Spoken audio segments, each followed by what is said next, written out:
அனைவருக்கும் வணக்கம். அண்ணன் சீமன் அவர்களால் ஒழுங்கு நடவடிக்கை எடுக்கப்பட்டு நாம் தமிழர் கட்சியிலிருந்து நீக்கப்பட்டவர் தான் கல்யாண சுந்தரம். இன்னைக்கு அவர் அதிமுகவில் ஐக்கியமாகி தஞ்சம் புகுந்திருக்காரு, பொழைக்க வழி இல்லாம. அவரை பத்தி நம்ம இது வரைக்கும் விமர்சிக்கல. அவர் வெளியேற காலகட்டத்திலிருந்து அவரும் பெருசா நாம் தமிழர் கட்சியை விமர்சிக்கிறது இல்லை. இப்ப சமீப காலமா அவர் மனதுக்குள் இருக்கக்கூடிய வன்மங்கள் எல்லாம் வெளியே வர ஆரம்பிச்சிருக்கு. கல்யாண சுந்தரம் யாருங்கிறது புது பேட்ச் தம்பிகளுக்கு தெரியாது, பழைய பேட்ச் தம்பிகளுக்கு மட்டும்தான் தெரியும். இன்னைக்கு நாம் தமிழர் கட்சியில புதுசா இணைஞ்சிருக்கக்கூடிய 20 வயது, 21 வயது, 22 வயதுல இருக்கக்கூடிய ஆட்கள் இருக்கு பாத்தீங்களா தம்பிகள், உங்களுக்கு எல்லாம் கல்யாண சுந்தரத்தை பத்தி தெரியாது. கல்யாண சுந்தரம் யாரு தெரியுமா? அவரு யாருன்னு நான் என் வாயால சொல்றதை விட கல்யாண சுந்தரத்துக்கு ஃபயர் விட்டு 2 பேர் ட்விட்டர்ல எழுதிக்கிட்டு இருக்கானுங்க. அவனுங்கள்ட்ட போய் கேளுங்க கல்யாண சுந்தரம் யாருன்னு. அச்சச்சோ, அவரா? பயங்கரமான ஆளாச்சே, எதுக்கும் அவர்கிட்ட கொஞ்சம் ஜாக்கிரதையாவே இருங்கப்பா அப்படின்னு சொல்லுவாங்க. அந்த அளவுக்கு ஒரு பயங்கரமான ஆள் தான் இந்த கல்யாண சுந்தரம். 66 லட்சம் ரூபாய ஏமாத்தினதுனால அண்ணன் சீமானவர்களால் ஒழுங்கு நடவடிக்கை எடுத்து இவன் உண்மையா இல்ல, இயக்கத்துக்கோ கட்சிக்கோ உண்மையா இல்ல, தனக்கு ஆள் சேர்க்கிற வேலையை தான் இந்த கல்யாண சுந்தரம் செய்யறாரு. இந்த காளியம்மாள் அக்கா இப்ப வெளியேறினாங்க இல்லையா, அதே மாதிரி தான். இது சரிப்பட்டு வரல, இவன் நம்மள மதிக்கவே மாட்டேங்கிறான், நம்ம கட்சியின் தலைவரா இருக்கும், நம்மள அண்ணன்னு கூட ஊடகங்கள்ல பேசும்போது சொல்ல மாட்டேங்கிறான், திரு சீமான்னு சொல்றான், செட் ஆகாது, இது வந்து உடைச்சிட்டு இது வேற வேற மாதிரி போகுது அப்படின்னு சொல்லிட்டு ஒழுங்கு நடவடிக்கை எடுத்து கட்சி விட்டு நீக்கிறாரு. இதே மாதிரி சாட்டை துரைமுருகனையும் நீக்கியிருக்காரு. இதுல முக்கியமா பார்க்க வேண்டியது இதுதான். சாட்டை துரைமுருகன் வெளியில போய் அதுதான் பெருசா விமர்சனமோ எதுவுமே வைக்கல. அதனால திரும்பவும் நாம் தமிழர் கட்சியில இணைஞ்சு பயணிக்கணும்னு அவர் ஆசைப்பட்டதுனால இணைஞ்சுக்கிட்டாரு. சாட்டை துரைமுருகன் நினைச்சிருந்தா அதிமுகவுக்கு போயிருக்கலாம், திமுகவுக்கு போயிருக்கலாம், ஆனா போகல. புது பேட்ச் தம்பிகள்னு சொல்றீங்கல்ல, அப்ப சாட்டை துரைமுருகன் புது பேட்ச் தம்பி கிடையாது, அவரு பழைய பேட்ச் தம்பி. இடும்பாவன கார்த்தி இருக்காரு, அவரும் கல்யாண சுந்தரத்தை விமர்சிச்சு காணொலி போட்டிருக்காரு, அவரும் பழைய பேட்ச் தம்பி தான். அப்ப புது பேட்ச் பழைய பேட்ச்ங்கிறது இல்ல, ஒரே பேட்ச் பிரபாகரன் பேட்ச் அப்படின்னு இருந்துட்டோம்னா இங்க பிரச்சனை இல்லை. நாங்க பிரபாகரன் பேட்ச், நாங்க தமிழ் தேசிய பேட்ச், அதுல எந்த மாற்று கருத்தும் இல்ல. திராவிட கட்சிகள் 2 கட்சியும் ஆதரிக்க மாட்டோம். திமுகவுடைய திராவிடத்தையும் ஆதரிக்க மாட்டோம், அதிமுகவுடைய திராவிடத்தையும் ஆதரிக்க மாட்டோம். தூத்துக்குடி துப்பாக்கி சூடுல ஆளுங்கட்சியா இருக்கும்போது அதிமுகவுடைய நிலைப்பாடு என்னவோ அதே நிலைப்பாடு தான் திமுக இன்னைக்கு ஆளுங்கட்சியா இருக்கும்போது இருக்கு. ஒரு நடவடிக்கையும் இல்லை. எதிர்கட்சியா இருக்கும்போது வேண்டுமானால் நிலைப்பாடுகள் மாறிக்கொண்டே இருக்கலாம். ஆளுங்கட்சியா வரும்போது 2 கட்சிகளுக்கும் எந்த விஷயத்திலையும் சமரசம் இல்லாம ஒரே நிலைப்பாட்டுல இருக்காங்க. லாக்அப் டெத்தா, அங்க லாக்அப் டெத் நடக்கும், இங்கேயும் நடக்கும். ஆணவ படுகொலை அங்கேயும் நடக்கும், இங்கேயும் நடக்கும். சாராயம் இவனும் வைப்பான், இவனும் வைப்பான். கனிமூல கொலை இங்கேயும் நடக்கும், இங்கேயும் நடக்கும். இதுல எந்த மாற்று கருத்துமே இல்லை. திமுக அதிமுக 2 வேற வேற கட்சியில ஒரே கட்சியில அப்படிங்கிறதுல நம்ம உறுதியா இருக்கும். ஏன்னா இன்னைக்கு அதிமுகவின் முன்னாள் அமைச்சர்கள் இன்னைக்கு பல பேர் திமுகவில் அமைச்சரா இருக்காங்க. நாளைக்கு இங்கிட்டுனா இங்கிட்டு வந்துருவாங்க. அப்படிதான் போயிட்டு இருக்க ஒழிய 2 வேற வேற கட்சி இல்ல, ஒண்ணுதான் பேசிக்கிட்டு இருக்கோம். இவனுக்கு என்னன்னா பொது எதிரி திமுக வீழ்த்தணும்னா அதிமுக தலைமையில எடப்பாடி பழனிசாமி தலைமையில திரளணும்னு ஒரு பக்கம் முட்டு கொடுத்துட்டு இருக்காங்க. இன்னொரு பக்கம் தாவேகாவுக்கு ஆதரவாக கல்யாண சுந்தரம் கரூர் விஷயத்துல முட்டு கொடுத்து பேசிட்டு இன்னைக்கு பார்த்தோம்னா சபரீசனுக்கும் உதயநிதிக்கும் இருக்கிற குடும்ப பிரச்சனையில திட்டமிட்டு இறக்கி விடப்பட்டவர் தான் விஜய். ஓட்டை பிரிச்சு மறுபடியும் திமுக ஆட்சி அதிகாரத்துல உட்கார வைக்கிறதுக்காக விஜய் இறக்கி விடப்பட்டிருக்காருன்னு கல்யாண சுந்தரம் சொல்றாரு. அதே கல்யாண சுந்தரம் அதே மேடையில இன்னொரு விஷயத்தையும் சொல்றாரு. விக்னேஷ்குமாரை பத்தி பேசுனது தெரியும். விக்னேஷ்குமார் அவர்களுடைய தாயாரை போய் பார்க்க முடியுமா சீமானால அப்படின்னு கேட்டு சொல்லும்போது அவங்களுக்கு நாங்க 10 லட்ச ரூபா கொடுத்துட்டோம்னு இடுமான காரத்தி கீழே உட்காந்துருக்காரு, சேர்ல உட்காந்துருக்காரு. அவர் சொல்றாரு 10 லட்ச ரூபா கொடுத்துட்டோம், அவங்க முரண்பட்டுட்டாங்க, இதுக்கப்புறம் அப்படி நாங்க பார்க்க முடியும்னு இடுமான கார்த்தி சொல்றாரு. இதுல முக்கியமா பார்த்தோம்னா இது நடந்து ஒரு 10 வருஷம் இருக்கும். விக்னேஷ் அவர்கள் இறந்து 10 வருஷம் ஆயிடுச்சு. அப்பயே போய் பார்த்துட்டு 10 லட்ச ரூபா உதவி பண்ணிட்டு காசு கொடுத்துட்டு வந்துட்டாங்க.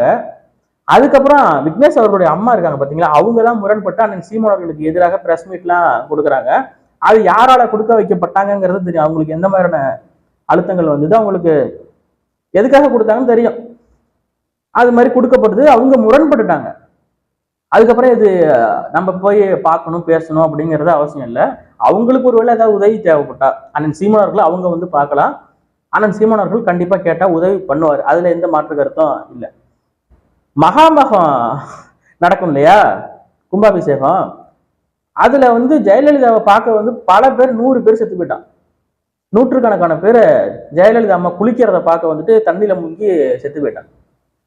அதுல செத்தவனோட குடும்பத்துல எடப்பாடி பழனிசாமி போய் பாப்பாரா?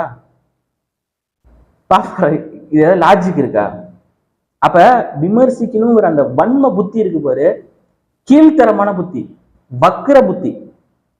அதாவது கல்யாண சுந்தரம் வெளியே போயிட்டா கட்சியே ரெண்டாயிடுங்க. அவர் யாரு தெரியுமா? அச்சச்சோ அவரா, பயங்கரமான அந்த டைலாக் தான். வெளியில போய் அவரை பத்தி கேளுங்க, அச்சச்சோ. அந்த மாதிரி இவர் வெளியே போயிட்டா கட்சியே உடஞ்சிரும் அப்படிங்கிற மாதிரி அவரே நினைச்சுக்கிட்டு இருக்காரு. ஒரு கார்பரேட் கம்பெனில வேலை பார்க்குறோம், நம்ம ஒரு எம்ப்ளாயா இருக்கோம், ஒரு வேலையை நம்ம தான் எடுத்து செஞ்சுக்கிட்டு இருக்கோம். நான் இல்லைன்னா இந்த வேலை நடக்காது அப்படின்னு நினைக்கிறது எவ்வளவு பெரிய முட்டாள்தனம். நான் இல்லைன்னா அந்த இடத்துல இன்னொரு அவன் போட்டு வேலை பார்த்துட்டு போயிட்டு தான் இருப்பான். யார் இருந்தாலும் இல்லைனாலும் கார்பரேட் கம்பெனி வேலை நடந்துட்டு இருக்கும். அது மாதிரி கட்சியில வந்து அண்ணன் சீமான் அவர்கள் தான் ஒரே லீடர். இரண்டாம் கட்ட தலைவர்கள், மூன்றாம் கட்ட தலைவர்கள் அப்படிங்கிற பேச்சுக்கெல்லாம் அங்க இடம் இல்லை. இரண்டாம் கட்ட தளபதிகள் அப்படிங்கிறதுக்கு தான் பேச்சு.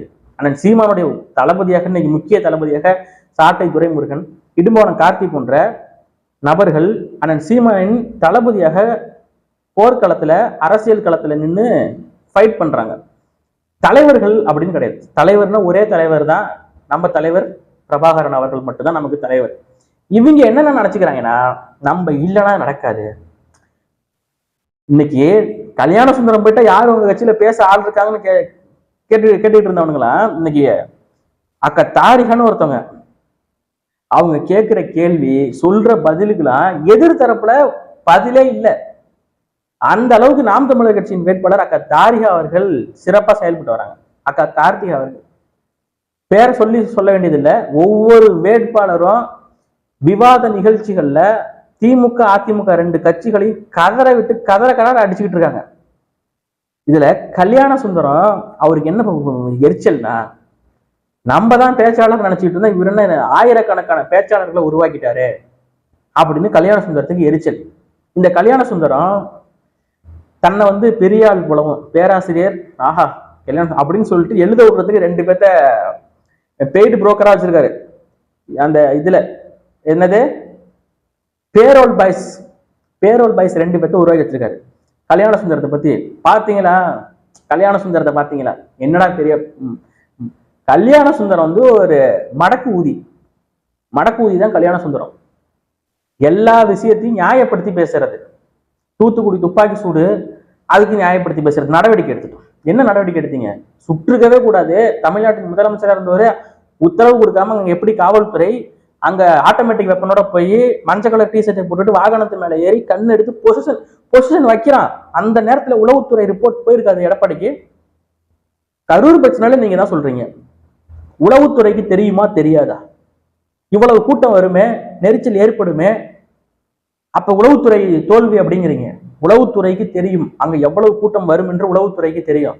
உளவுத்துறை என்ன நினைச்சதுன்னா, கரூர் ரவுண்டானா இருக்கு பாத்தியா, அதுக்கு முன்னாடியே 1 கிலோமீட்டருக்கு முன்னாடி நிறைய கூட்டம் நிக்குது.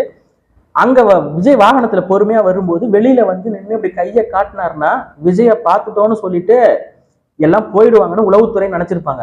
ஆனா விஜய் லைட் ஆஃப் பண்ணிட்டு உள்ள போய் உட்காந்துக்குவான்னு உளவுத்துறைக்கு தெரியாது.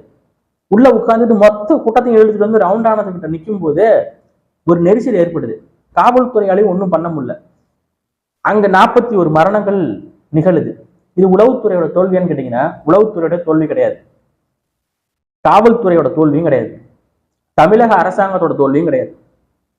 இது முழுக்க முழுக்க விஜயின் சுயநலத்துக்காக ஒட்டுமொத்த கூட்டத்தையும் கூப்பிட்டு வந்து சினிமா ஷூட்டிங் எடுக்கணுங்கிறதுக்காக திட்டமிட்டு லைட் ஆஃப் பண்ணிட்டு உள்ள போய் உட்காந்துட்டு மொத்த பேர்த்தையும் கூப்பிட்டு வந்து நெரிச்சலை உண்டாக்கி மனித சங்கிலி மூலம் போட்டு நெரிச்சு 41 பேரை கொண்டது விஜய்ங்கிற ஒரு கொலைகாரன். இதுக்கும் உளவுத்துறைக்கு சம்பந்தம் கிடையாது. ஆனா தூத்துக்குடி துப்பாக்கி சூட்டுல மஞ்சள் கலர் டிஷர்ட் போட்டு வாகனத்து மேல இருந்து பொசிஷன் எடுக்கிறான். ஹையர் அபிஷியல், தமிழ்நாட்டோட ஹையர் அபிஷியல் டிஜிபி கால் பண்ணி ஃபயர் பண்ண வேணான்னு சொல்லுங்க அப்படின்னு சொல்லக்கூடிய அதிகாரத்தில் இருந்தது யாரு? எடப்பாடி பழனிசாமி. அதை எடப்பாடி பழனிசாமி சொல்லாம இருந்தாருன்னா தமிழ்நாட்டுல இப்ப என்ன நடக்குதுன்னு தெரியாம இருந்தாரு எடப்பாடி பழனிசாமி. முதலமைச்சரே தெரியாம இருக்கிறாரா? அப்ப தெரிஞ்சே மக்களை 13 பேர்த்த சுட்டு கொண்டுட்டு நடவடிக்கை எடுத்துட்டோம்னு சொல்லிட்டு முட்டு கொடுக்குறிய கல்யாண சுந்தரம், நீ உண்மையா மடக்குதி தான்.